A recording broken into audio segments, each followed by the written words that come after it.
There is a special place in anything you could call heck for those of us in the online commentary space who have been cursed with the need to engage in the common form of conversation around 5th edition D&D in any way at all. It appears to be a ghastly landscape where the biggest company that won all the prizes is sit atop a throne of gold, and people around them are being asked to explain, why are you being so mean to the people on the throne of gold? Isn't it enough for people to have fun? And it's not like this conversation is a bad one, but it's really boring, and it tends to be pretty circular, and further, I find it's often expressing a much more emotional want than anything else. At the heart of it, there appears to be this desire from people who play this game to want to feel like their choice is valid and that someone saying things on the internet that make them feel a particular way about what they play are illegitimate. That's not fair, and it's not something I can really help you with. If you're a 5th ed D&D player and you love that game, then surely the love of that game should be all that matters to you. You shouldn't care that I don't care about your game. In fact, the fact that I don't care about your game should be assigned to you, that you shouldn't be that concerned about what I think about that game. Because you have your practical experience, this thing I like, and this critical response, I don't like it, so you can align those two and go, well, how likely am I to find what this person has to say about tabletop RPGs interesting to me? The counterpoint to that is that a lot of the conversation around not D&D winds up taking a kind of sadly unfair hyperbolic state as well, with people saying, hey, I don't want to play these other games because I can't afford them. And then the response usually comes back, there are tons of free games in the TTRPG space. And that's true. That is really genuinely true. And a lot of those free games are not good to compare to 5th ed D&D. They're not good to compare to any professionally made product. They're not good to compare to what you would conventionally consider to be products in the first place. When I started on this project, I wanted to do a video about a TTRPG, because I haven't done one of those recently, and I do find TTRPGs pretty fun to talk about.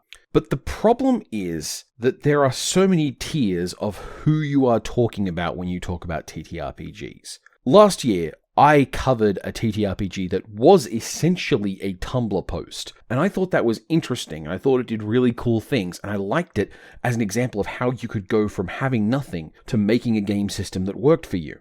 I also wound up talking about Rod, Reel and Fist, a game that I'm still really fond of and will always stand out to me for having a terrible interface as a book. When it comes to tabletop RPGs, the potential democratization of the platform is on the floor. Little kids make up RPGs in the playground. It's so much of a thing that we don't even necessarily think of that as making a game as much as just playing itself, fundamental and unbound. But there are things professionally made products do and are good at that it's very unreasonable to complain about indie products not doing a good job of.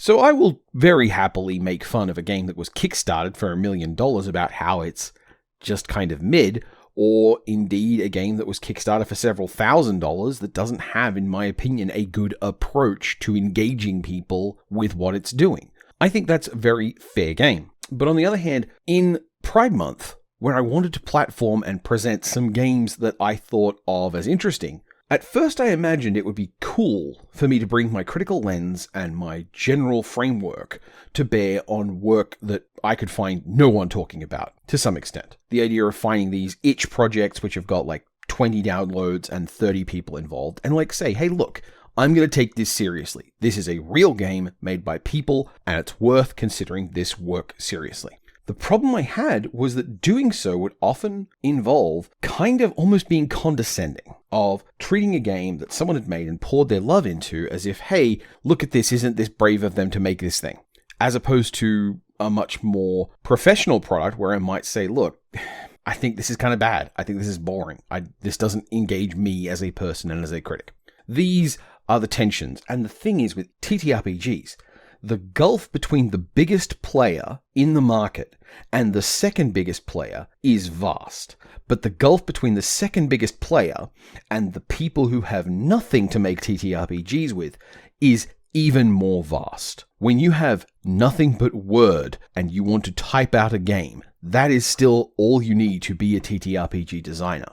But you can almost always find stuff that other people can contribute to your writing that will make it better, which of course means paying people for stuff. So it ultimately felt to me a bit unpleasant to take some of these tiny indie projects and present them as if, hey, this is a game that needs to stand on par with success stories, like Powered by the Apocalypse or Blades in the Dark, or, well, I guess I kind of repeat myself on that front, or even The Offerings of Mophidius. What if I show you a game that's got 16 pages and is about one specific type of experience, and I don't think explains itself very well, and still go, hey, I'm going to talk about this as if the tools and design mentalities that go into making Hasbro's flagship tabletop RPG product are meaningful here.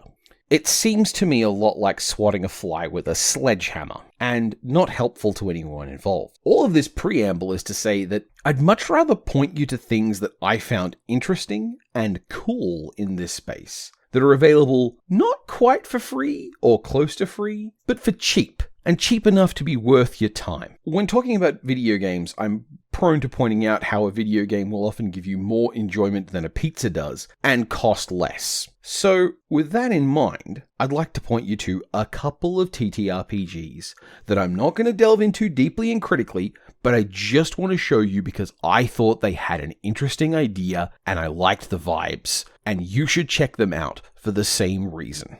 For the Dungeon is a move-based TTRPG by Jordan Palmer, where players are the characters that dwell inside a dungeon, responding to threats attacking it from the outside. I've often said that one of the things indie RPGs founder at is the approach, which is to say, how does this game get you involved in and creating in its space as quickly as possible? Normally, the way I recommend this is put character creation up front, where this system of players getting to make a thing for themselves starts very quickly and easily. What For the Dungeon does, because it doesn't have a very precise or picky character construction system, is it gets its approach out of the way in the first 8 pages, which includes the cover and the table of contents. This is a very brief book that gets to live in that space of less dense than your Fates and your expansion-heavy things like Forge in the Dark games. And instead, this is basically a pizza of a game. For the Dungeon's approach starts with the simple pitch at, you are the creatures of a dungeon. Here is how this game flows. There is a game master. This is what they will do. Here is what you will do as a player character, and here's everything you need to know about making a character. Now, part of what lets it do this is that the character creation in For the Dungeon is extremely flexible. So flexible as to be almost structureless. There's nothing to pick from, though there are some examples, but rather you get to choose the terms that work for you. Some people are going to find this and see it work perfectly well. Some people are going to struggle a little because one of the things about this kind of game that players can be drawn to is the idea of loving a system where you have a certain sense of fairness and unfairness, getting to build something out of parts as opposed to coming up with your own thing. I know for myself, heavily player-designed games frustrate me because I feel like I'm doing the designer's work for them instead of getting to see something someone else is giving me as a machine to play with. But that's a matter of personal preference. What I will recommend For the Dungeon for is that it is one of these games in that size category of about as much as a pizza that is actually capable of maintaining multiple sessions without a lot of problems. This is a game that can have a campaign. This is a game that is very flexible and open-ended, and yet still willing to give you some feeling of progress over time, where many of these other games struggle. It's also very nicely illustrated and very cute, so it's got that going for it. Next up, we have Feathers, which is by Thursday Garreau, and is a representation of a belonging outside belonging game. The original system was developed by Avery Alder, And this is a game that builds on that for a specific scenario. And while I don't want to dwell on this game too much, because it will, to simply describe the game the way I feel about it, will feel a lot like I'm criticizing it, which I want to make it clear I'm not. Feathers is a game for people who want what it's offering, and I appreciate that it's doing nothing to waste its time with people who don't. It's a story game, it's GM-less, it's very much about people picking up and putting down signals with one another, and the mechanical system of how it handles that kind of exchange of narrative tension is robust and works and doesn't seem in any way to be a problem. I feel that it's a little toothless as a mechanical system, which is why I'm not that interested in it. But I want to hold this game up as an example of an excellent approach. See, normally when I talk about games like this, I'm making fun of the way that they postpone character selection or character creation until midway through a book. That's not really the case here. The approach of Feathers is to say in the first paragraph, here's what this game is about, here is what it is a metaphor for, and here is what you need to know going forward. And it's 16 pages long. So what I'd like to say to all the people making much bigger, much more sprawling books is, how quickly can you do this? And why is it that these microgames are doing it better? Microgames don't have the space to build up to an elaborate lore passage or a comic book or something like that. They have to grab you immediately. And sure, this is a game that is blatantly a metaphor about being transgender, is a very clear and simple hook. You can definitely expand on that with a little more space. But how much more space? And are you getting a better approach out of it than if you just be obvious? Finally, we have the game We Saved the World Once by Alison Huang, which, despite having the symbols of a playing card on the design for the front page, does not seem to necessarily be about Homestuck, but you could use it for that if you wanted to.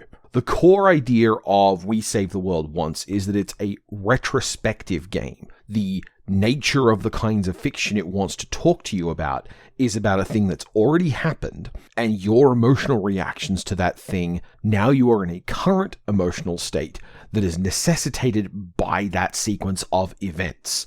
Think about all the different movies and TV shows you've seen which open with some sort of flashback, like the classic How I Met Your Mother, or the equally classic How I Met Your Father.